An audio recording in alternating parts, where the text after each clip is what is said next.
Steve Bonhage, you are taking the chess world by a storm since last year. Thank you for joining me. It's nice to have you here. Thank you, Anna. Thanks for making the time.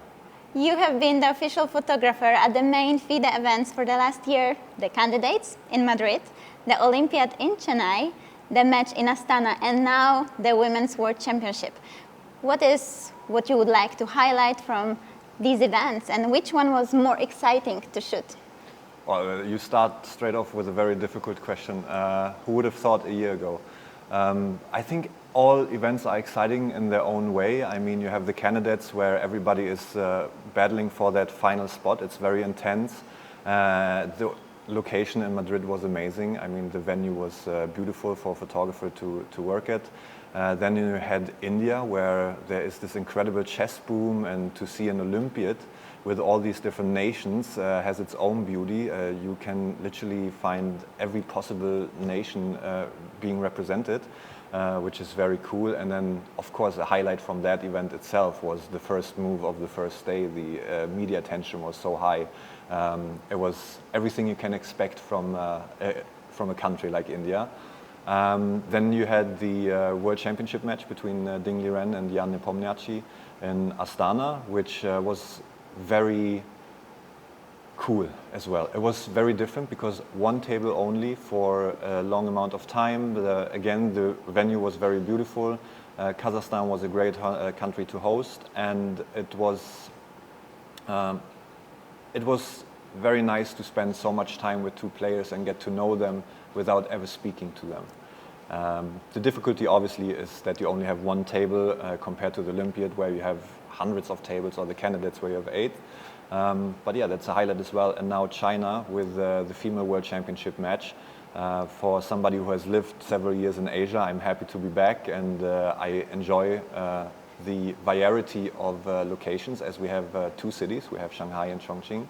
And also very beautiful to see the ladies giving it their all, and from what I've seen, playing interesting games.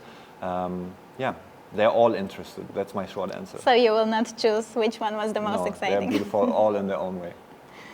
All right, and how would you compare this match to the one in Astana? Well, I think the biggest difference is everybody who is following the World Championship matches, both for the women and for the men, is that we were actually struggling in Astana with having the 2 participants at the table for the first 1-2 matches. And here it's the complete opposite. The players are basically at the table all the time. They don't really move. Yeah, it's a bit more colorful, as we have a blue background, and the whole theme is a little bit more bluish. And in Astana was a more gray, black and white, a little bit more epic. So yeah, it's pretty much the same in a very different way. And as you mentioned, we have only one board in the World Championship match. So what do you do with only 2 players? And here one is a bit more expressive, I will say, sadly, compared to the other. How do you approach this as a photographer? Well, I had good training in Astana because Ding was the one who was very quiet, and then you had Jan, who was very expressive.